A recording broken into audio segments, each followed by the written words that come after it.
Okay, gonna get started. As you know, I do these kind of late at night, so sorry if I'm a little tired, and I'm really terrible at intros, so we're just gonna get right into it. This video is gonna be about balancing your day job with writing. Uh, Without getting too much into a history of my freelance writing and job, career, resume, there was about 2 years that I did freelance writing full time. I've mentioned it before. I have a day job now. I'm a pizza chef. I've had other day jobs. I worked at a mental health and drug rehab. So obviously, as with probably 99, 98% of writers out there, we're all probably doing a day job of some sort. Very few of us are working full time as writers, and even writers who technically work full time, they do have droughts every now and they have to pick up a day job or get a part time job. So I think this is a really great topic to tackle. I don't know if I've mentioned it in other videos, but I'm definitely going to make it the centerpiece of this, of how to really juggle the day job and the writing, because I just know in my 20s it was easier to do. I feel like it has nothing to do with me getting older. It's just nowadays work drains so much of us. And I did feel at a certain point it was like an age thing. I'm 36. But even younger writers that I meet, they say the same thing, that they go to work and when they get off work, they're too tired, too mentally drained to write. So, I've done a better job in the last couple of years of figuring out how to recalibrate that. And I took the time to really think, like, what works most of the time. This may not work for everybody, but as I say, you always take what I say and adjust it to fit your needs and to make it work for you. Okay, so I have my fucking notes here. These are 7 things that I essentially came up with. Okay, so the first thing when it comes to balancing your day job and your writing, whether you're a screenwriter, novelist, or you just love to write, you want to find time to journal. The first thing is you need to accept it will be inconvenient. There's a lot of, I think when it comes to writing, we have to have a good balance of like mental and practical, having an appropriate mindset before we can apply things from like an actual practical writing, the physical act of writing. So when it comes to balancing your day job and writing, it's going to be inconvenient. It's going to take some inconvenience. It's going to take some discomfort, some compromise, some sacrifice. Very rarely, if you're lucky enough to have like the ideal situation, let's say you go to work at 7, at 11 o'clock, you get a 3-hour lunch break or whatever. I'm pretty sure there's some jobs out there that allow for that. You can write during those 3 hours or take a chunk of that, an hour out of that and write. So unless you have like an ideal setup like that, it's going to be inconvenient. So you have to sort of embrace that. Like there's not going to be this perfect little setup that you're going to figure out. It may feel perfect after the fact, like once you get into it and you find your rhythm and you adapt. But the early stages of this, it's going to be inconvenient. It's going to be uncomfortable.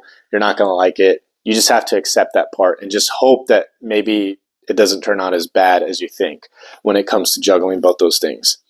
So the second one, once you've kind of made peace with the inconveniencies, make it convenient. Now, I'm going to reference, and I tried to find this writer's name. They're a very like successful self-published writer. They actually now make a living off of that. But when they first started, I believe they were Fantasy. They took like a 2-hour train ride to work every morning. And regardless of how tired they were from the day before, whether or not they got any decent sleep, during those 2 hours of the train ride from home to work, they wrote. They wrote. And at first it was inconvenient, but they made that inconveniency convenient for them. Another thing is to, in terms of like making things convenient, is going straight to the writing pad.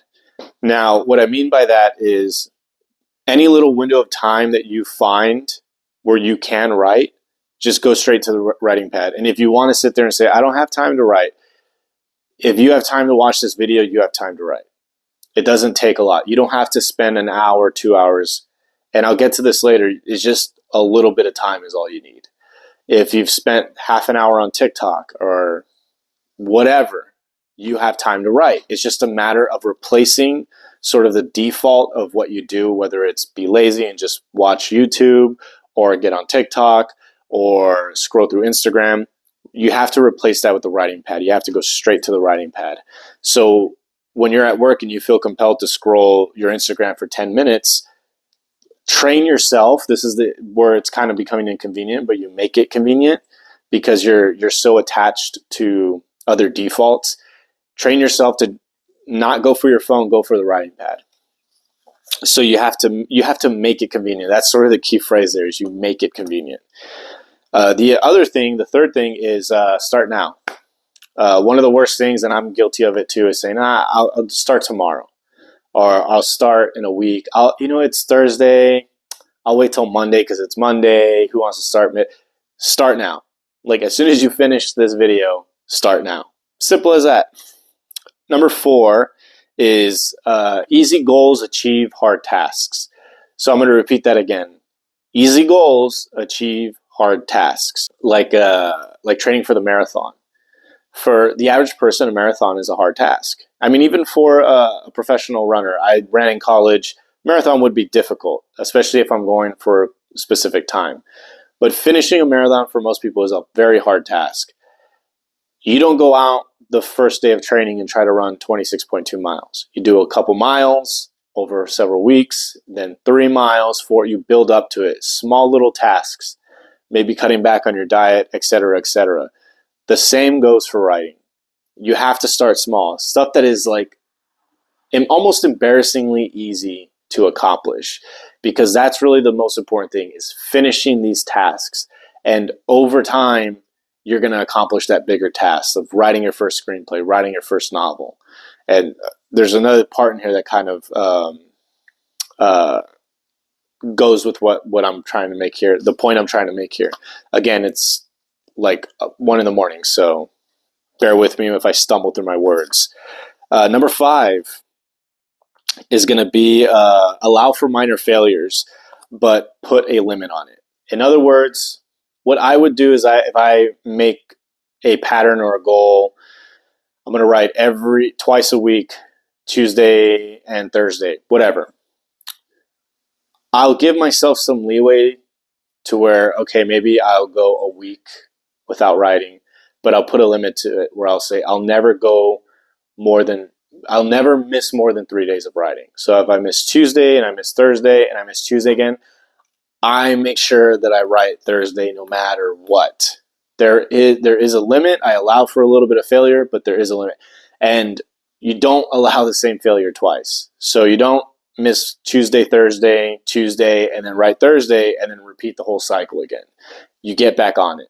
So you never repeat the same mistake twice, the same failure twice. That's the most important thing. Number 6 is there's no easy way. It's kind of a reiteration of the first one where it's inconvenient. You have to write. Like at the end of the day, there's no, like, writing is hard as it is. It's always going to be hard, no matter how good or amateur of a writer you are. It is still really fucking hard. I still have a lot of trouble with it. It's still a difficult task for me to perform and to engage in, as much as I love it, and as many times as I've had successes with it. It's still hard. Okay. Now, number 7 kind of ties into the other things that I've been mentioning, which is this is something that's very more practical. 15 minutes is all you need. Okay? That's all you need for your window of writing. 15 minutes. You can get a lot done in 15 minutes if you really sit down and focus. And if you just kind of do the math, if you do it 4 times a week, that's an hour a week times 52 weeks. You're consistent. That's 52 hours. For me personally, from my experience, you can write a screenplay like a full length feature screenplay in about 30 to 40 hours of actual writing. That doesn't count procrastination. I don't count that. But when you're actually sit down and you're writing and you're doing like the outline and all that, it could take about 30 to 40 hours if you're really focused. So it is possible that if you start today, you do 15 minutes a day, minimum, because remember, you can go more than 15 minutes, but minimum 15 minutes a day, and 4 times a week, an hour a week. In a year from now, you can have your first screenplay, not even your first screenplay, but just a screenplay if you've already done one. You would be very far along a novel, and just anything else that you want to pursue writing wise. If you want to get into journaling just for your own like well-being, you can have a full journal filled out by then. So 15 minutes is all you need. That's basically it. Hopefully that will be helpful for you. I have another workshop that I am definitely getting up this week. It's about dual narratives, which I think is going to be really fun and really interesting. I did the whole script for it already, the script, just kind of taking loose notes and beats. I've gotten some good responses from the character development one. Oh no, the dialogue one, sorry. I got some really good responses from that, a couple emails, and people really liked it. So the workshop's going to be up this week. Definitely follow the TikTok. I do some more shorter stuff that is very applicable for a lot of people. So thanks for watching. Sorry for being tired again. It is what it is, but hopefully in the future I could do these a little bit more consistently. And obviously, another thing, in January, I'm going to be at the Melrose. Sometime in January, February, I'm going to be at the Melrose Trading Post if you're in Los Angeles. I'm going to be selling new t-shirts and hats. And I'm also looking to do my first like in-person workshop with maybe a group of like 5 to 10 writers. I'm going to rent out a space and just do like a really nice collective organic workshop with some specific topics involved. So be on the lookout for that. All right. Thanks. And that's my outro because I suck at outros.